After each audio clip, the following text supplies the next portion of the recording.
അല്ലട മക്കളെ, ഇനി ജീവൻ രാജ് കായലിൽ വീണതില് ആസിഫിന് വല്ല പങ്കുണ്ടാവോ? പോലീസുകാരുടെ സംശയവും നാട്ടുകാരുടെ സംസാരവും ഒക്കെ കേൾക്കുമ്പോ ജീവൻ രാജിന് ആസിഫ് എന്തിനാ നേരം കെട്ട നേരത്തെന്താ കൂട്ടിക്കൊണ്ടു പോയെന്ന് എനിക്കും തോന്നിപ്പോവാ. ഏയ് ജീവൻരാജനെ കായലിൽ തള്ളിയിട്ടിട്ട് ആസിഫിന് എന്ത് കിട്ടാനാ? അവൻ ഒരിക്കലും അങ്ങനെയൊന്നും ചെയ്യില്ല. മൂന്നാം പക്കവും ബോഡി കിട്ടാത്ത സ്ഥിതിക്ക് ജീവൻ തിരിച്ചു വരുന്ന പ്രതീക്ഷയില്ല എല്ലാവർക്കും. അവൻ വന്നാ എല്ലാത്തിനും ഒരു ഉത്തരം കിട്ടും.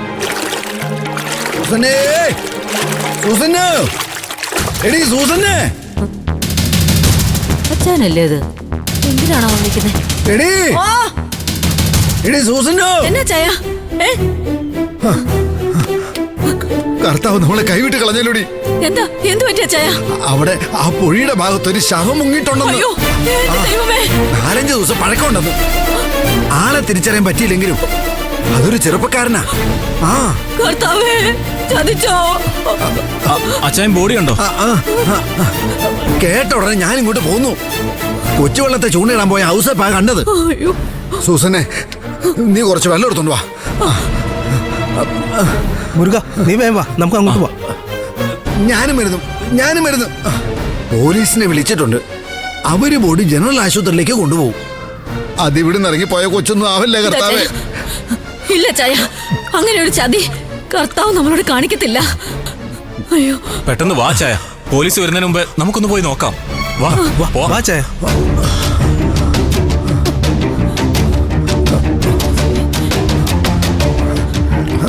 വാ.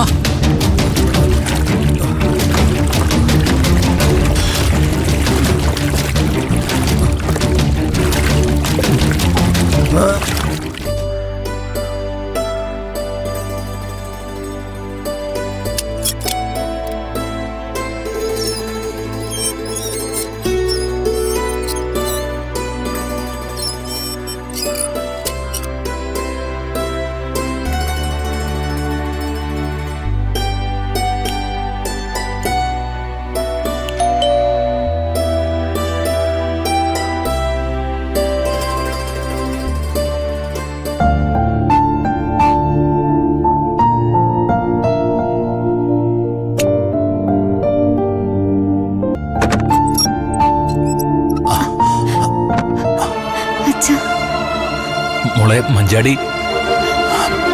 എന്റെ മോൾക്ക് ഇപ്പൊ എങ്ങനെയുണ്ട്? അസുഖമൊക്കെ മാറിയോ? മാറിയച്ച, ഇപ്പൊ എനിക്കൊന്നുമില്ല. സുഖായിരിക്കാം. എന്ത് സുഖം? എന്റെ മോള് വല്ലാതെ ക്ഷീണിച്ചു പോയി. നിന്നെ കാണുമ്പോ മനസ്സും ശരീരവും ഒരുപോലെ തളർന്നു പോയതായിട്ട് അച്ഛന് തോന്നുന്നത്. അതൊക്കെ അച്ഛന് മോളോടുള്ള വാത്സല്യം കൊണ്ട് തോന്നുന്നത്. അച്ഛനകത്തേക്ക് വാ. വാ.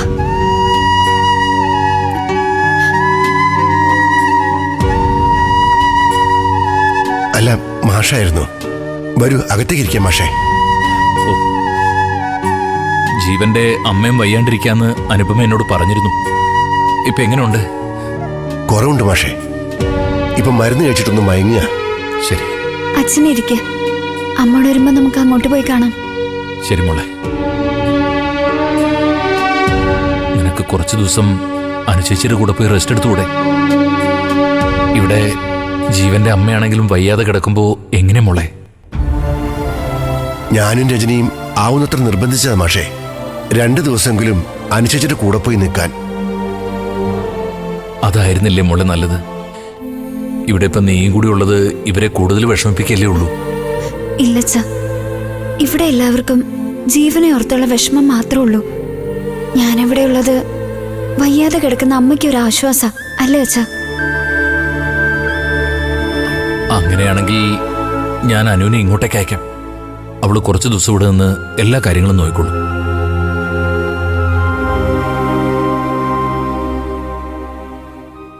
ഇവള് കോളേജിൽ ചേരാൻ ടൗണിലേക്ക് വരുന്നത് വരെ ഞാനും എൻ്റെ മോളൊന്നും വീട് വിട്ട് നിന്നിട്ടില്ല.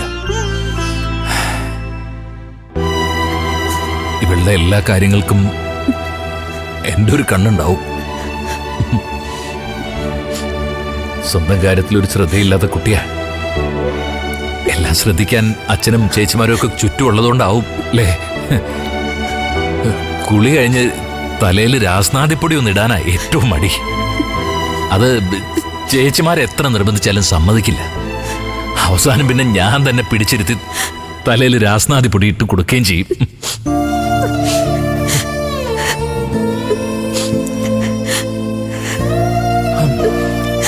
അതെ, ഇപ്പോഴേ അതൊന്നും ചെയ്യാത്തോണ്ടാവും ഈ പനിയൊക്കെ വന്നത്.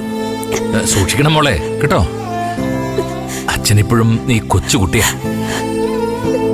നീ ഇങ്ങനെ കഷ്ടപ്പെടുന്നത് കാണാൻ അച്ഛന് വയ്യ.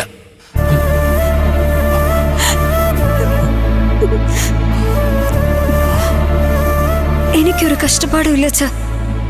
ജീവന്റെ അച്ഛനും അമ്മയും എന്നെ നന്നായിട്ട് എന്നെ നോക്കുന്ന. എനിക്കിപ്പോ കുറച്ച് സങ്കടങ്ങളേ ഉള്ളൂ. അത് മാറുമെന്നുള്ള വിശ്വാസമുണ്ട്. അച്ഛനിരിക്കെ, ഞാൻ അച്ഛനൊരു ചായ ഇട്ടുതരാം.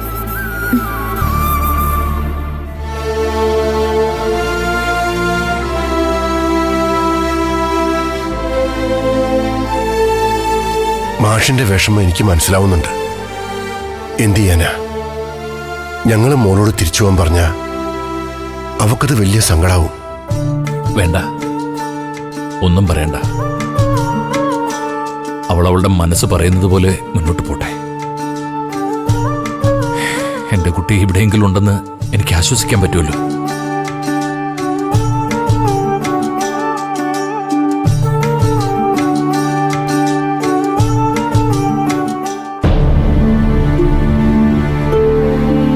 സത്യം പറഞ്ഞാല് ശബരിയോട് ഒന്നിനും പോണ്ടെന്ന് പറഞ്ഞത് ഞാനാ.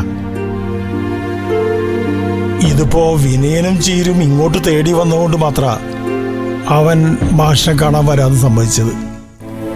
ഞങ്ങള് അച്ഛനെ കണ്ട് വഴക്കുണ്ടാക്കാൻ പോകുന്നൊന്നും അല്ല അങ്കിള്. അച്ഛനെ കണ്ട് അർഹതപ്പെട്ടത് ചോദിക്കുന്നു, അത്രേ ഉള്ളൂ. ഈ അർഹത നിശ്ചയിക്കുന്നത് ആരാ വിനയ?